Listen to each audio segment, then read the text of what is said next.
तो एक बार फिर से मार्केट में हमें वही एक मोड़ देखने को मिला है, वही एक सिनेरियो देखने को मिल रहा है जिसकी उम्मीद किसी ने भी नहीं की थी। कोई भी एक्सपेक्ट नहीं कर रहा था कि बिटकॉइन यहाँ से साइडवेज का ट्रेंड लेता नजर आएगा। बिटकॉइन इस समय पर पूरी तरह से एक जगह पर थमा हुआ है। अल्ट कॉइन्स यहाँ पर कोई भी हलचल दिखाते नजर नहीं आ रहे हैं।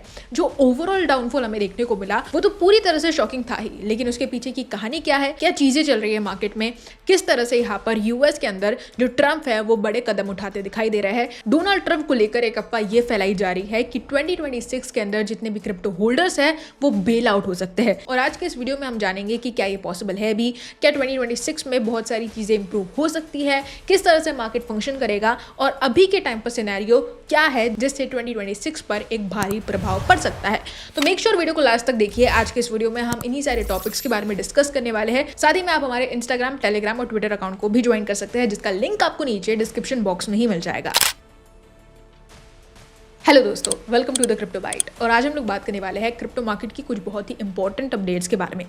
दोस्तों, क्रिप्टो मार्केट की सिचुएशन की जहां तक बात की जाए तो क्रिप्टो मार्केट में आज सिर्फ प्राइस नहीं गिर रहा है, कॉन्फिडेंस, पेशेंस और इमोशंस सब के सब टेस्ट हो रहे हैं। बिटकॉइन रेड है, अल्ट कॉइन्स तो ब्लीड कर रहे हैं और इन्वेस्टर्स के दिमाग में सिर्फ एक ही क्वेश्चन है कि ये क्रैश है या फिर एक अपॉर्चुनिटी। करंटली क्रिप्टो मार्केट इस समय पर हाई वोलेटिलिटी जोन में चल रहा है। बिटकॉइन स्ट्रगल कर रहा है की सपोर्ट लेवल्स के आसपास। अल्ट कॉइन्स बीटीसी से भी ज्यादा गिर चुके हैं और मीम कॉइन्स में तो हमें एक्सट्रीम फियर की सिचुएशंस देखने को मिल रही है। इस पूरी मार्केट कंडीशन के लिए सिर्फ एक ही वर्ड बैठ रहा है, अनसर्टेनिटी। और आपने देखा होगा कि जब भी मार्केट में हमें अनसर्टेनिटी देखने को मिलती है तो पूरा का पूरा क्रिप्टो मार्केट लॉजिक पे नहीं बल्कि सेंटिमेंट्स पे काम करता है। ग्लोबल इकोनॉमिक प्रेशर की जहां तक बात की जाए, बहुत सारे फैक्टर्स है जिसके कारण मार्केट इस समय पर अफेक्ट हो रहा है। सबसे पहला रीजन है यहाँ पर ग्लोबल इकोनॉमिक प्रेशर।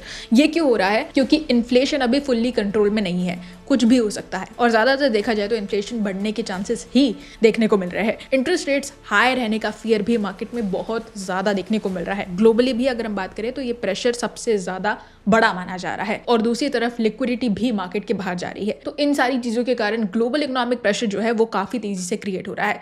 दूसरा सबसे बड़ा रीजन है यहाँ पर यूएस और पूरे ग्लोब के बीच चल रही पॉलिटिक्स। यूएस ने अप्रैल मंथ के अंदर जो अपना टैरिफ्स का वॉर छेड़ा, जो ट्रेड वॉर छेड़ा, उसके कारण अब यूएस एक तरफ हो चुका है और बाकी सभी देश एक तरफ हो चुके हैं। यानी कि यूएस वर्सेस ग्लोब इस समय पर हमें देखने को मिल रहा है और इसी पॉलिटिक्स का भी कहीं ना कहीं मार्केट पर इंपैक्ट पड़ रहा है। इलेक्शंस, वॉर्स और ऑयल प्राइसेस, ये तीन सबसे बड़े मुद्दे हैं जिसके कारण पिछले एक साल में मार्केट हजारों से ज्यादा बार अफेक्ट हुआ है और अभी भी यही मेन रीजंस देखने को मिल रहे हैं। डॉलर स्ट्रांग होता है तो क्रिप्टो वीक होता है, ये सिंपल रूल है, अब सब जानते हैं। और इंस्टीट्यूशनल इन्वेस्टर्स की जहां तक बात की जाए तो बड़े प्लेयर्स, बिग प्लेयर्स अभी एग्रेसिवली बाय नहीं कर रहे हैं, वो सभी वेट कर रहे हैं कंफर्मेशन का।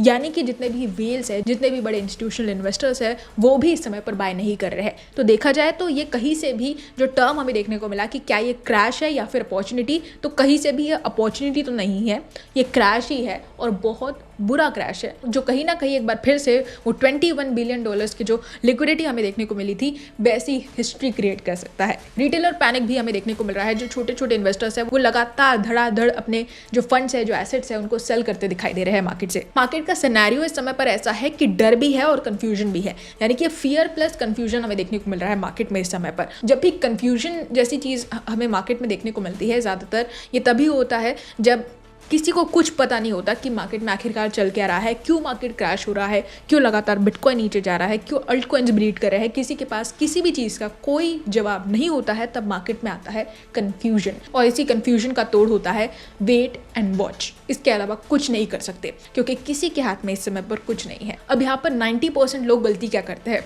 मार्केट उठता है तो बाय करते हैं, मार्केट गिरता है तो सेल कर देते हैं।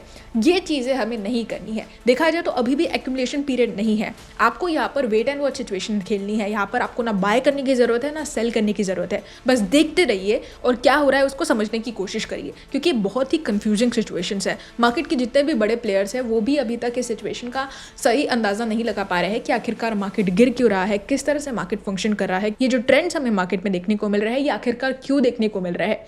ये सभी सवाल इन्वेस्टर्स के दिमाग में चल रहे हैं और ये कंफ्यूजन मोड आखिरकार बढ़ता ही जा रहा है। रिकवरी की जहां तक बात की जाए तो बिटकॉइन में जब तक स्टेबिलिटी नहीं नहीं देखने को मिलती तब तक कोई रिकवरी देखने को नहीं मिलेगी। ये कैसे होगा? तो सीधे सीधे तौर पर मार्केट में जब वॉल्यूम हमें देखने को मिलेगा और स्लोली जब ये वॉल्यूम इंक्रीज होगा तब कहीं ना कहीं जो रिकवरी है वो देखने को मिल सकती है। यहाँ पर एक और बात यह है कि जितनी भी जो बुरी खबरें आ रही है मार्केट के अंदर, उसका मार्केट पर बहुत तेजी से इंपैक्ट पड़ रहा है।